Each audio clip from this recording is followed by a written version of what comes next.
and he loved music and just running around dancing. He was always a happy baby, even when, you know, times get hard or whatever, and you judge your character as a mother. You know, he was always patient and he loved everyone regardless of everything. And now with him being gone, you know, it's getting difficult. You still see him running around, you still see everything, you still hear everything. And now we just gotta live through what he loves the most to keep his spirit close to all of us and until that one time we could see him again.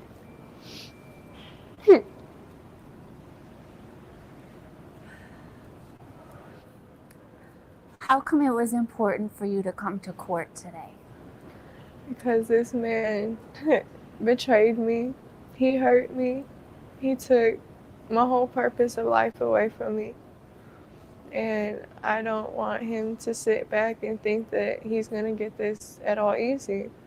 He took a precious child away from many people, and he needs to pay attention to how we all feel because this is not okay.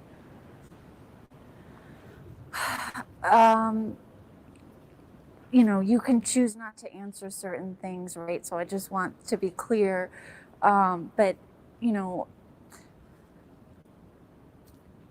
the public is suspicious of you. You're also a mother who lost a child. What do you want to say to address that? I feel like it's hard for me right now. I can't grieve in peace. I can't grieve properly at all. I'm being advised to stay home because it's unsafe. I'm not being able to be included in any of this, and I'm the one hurting the most. My baby's gone. I can't. It's hard. And everyone in the public, you know, we respect your reach outs for the ones who do actually genuinely care and at least are trying to understand just as we are. And for the ones with the negative comments, we're still in court. I can't, it's very limited for things to be able to be said in the first place. And the negative comments is horrible. My son's up there looking down on all this, and he loved everyone for anything. And to sit here and see that this has brought hatred out of people when we're mourning over a child, that's horrible. He would not want that. And so, did you believe Terrell when he said a woman came to pick up Amari? I did. I I had trust in him, and I would have never fathomed that this would have been the outcome. It is horrible. Was there ever a point before his arrest where you didn't believe him? No, not necessarily didn't believe, just started being more aware of the signs until on Wednesday when we went to Metro. When you found out, what went through your mind? My head just fell. I was disappointed. I felt betrayed. I just felt my whole insides just fall out. It. I had hoped that I was going to see my baby again, and they told me that was never going to happen. And again, I just want you to address, I want you to have a chance to address what people are saying. And one of the things is you talked to a couple of reporters, right? And Terrell shared his version of what happened, which we know police say is a lie now. But people said, well, how come she wasn't crying? Or how come she was so calm? Or what do you want to say to people who are sort of criticizing you? Everyone handles stress and irritation a whole different type of way. And I mean, I've seen comments on Facebook from people I haven't even talked to in months, years, who you have to know me to understand. I've never been the type of person to just sit here, start crying, and let everybody know what my emotions are. I've always been a closed off person. And so me being in front of detectives and reporters, I want to try to be level-minded to try to understand the full circumstances of what's going on instead of sitting down, breaking down about, and not being able to really gather all the information.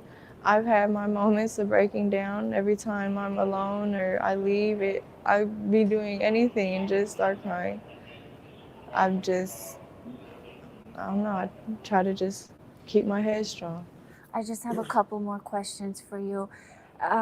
Do you want to address leaving Amari with Terrell and not taking him to Colorado? It's okay, you don't have to. Do you have a support system? It's small, but it's something. We're trying to get through everything. Anything else you want to say, and anything about like a memorial or funeral arrangements? We're still conversating and trying to work something together. And More likely, all those things are going to be private, so it won't be a notice of anything. Maybe until after it happens, but the family would like to have their time and have that in private, at least so she could be safe. People have been asking as well, why hasn't she been out here? But it's like you guys are throwing hate at the same time, and it's like, how do you want her to come out here and feel safe trying to search for her son, or be out here with you guys if you guys are, throwing hate? So, it's just a difficult situation. I'm just telling her to keep her head up. We just have to move forward. So as long as she get her time to grieve and lay her baby to rest, at least privately without any other mess, after that, everybody can have their opinion on what they want to say and speculate. Because again, and she wouldn't be here, standing right here, if she had something to do with it. So, everybody's going to figure that out, once everything's all said and done. Just let it be. What is this like for you to sort of, here's a mom who's grieving her child, but there's also a lot of criticism and... I've had my thoughts too, just some things didn't sound right to me, and I have my thoughts too as well. But at the same time, there's no need for that. Like, we just lost a child, so she's gonna be feeling that enough for the rest of her life. That was a part of her.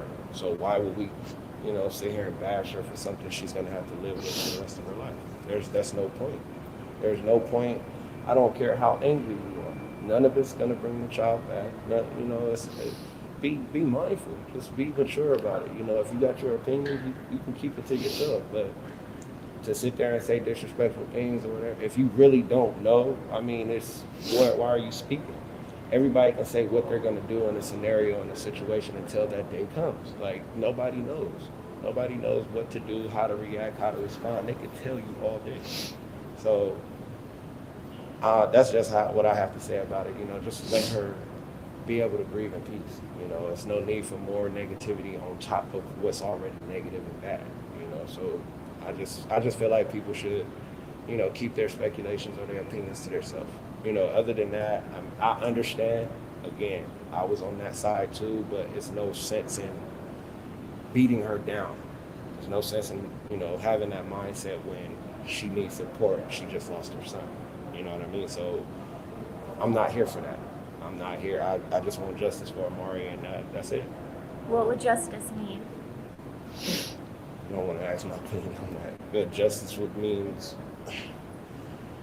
he can go to bed peacefully, unharmed, at rest.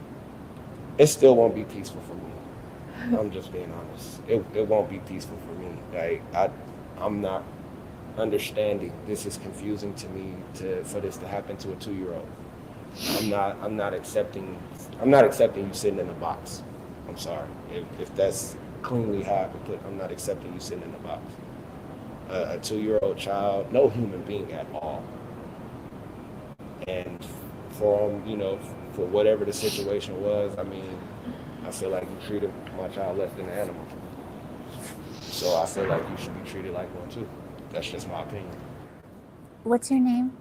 Jacquees. Can you spell that? Jacqueus. Your last name? Knowles. Nalls. And you're like a second dad. Yes. And you guys had these shirts made? Yeah, we had a couple of shirts made. We made shirts for immediate family, and then we're gonna start doing bulk orders for friends and close relatives who would like to. Anyone that would like to support, anybody that would love to show support for Amari, we'll have, bulk orders done soon. And again, in my opinion, where I stand, I'm not looking for a cash grab or nothing. They can have these shirts. I just want the love and support for my son. That is it. Thank you both. Before we celebrate the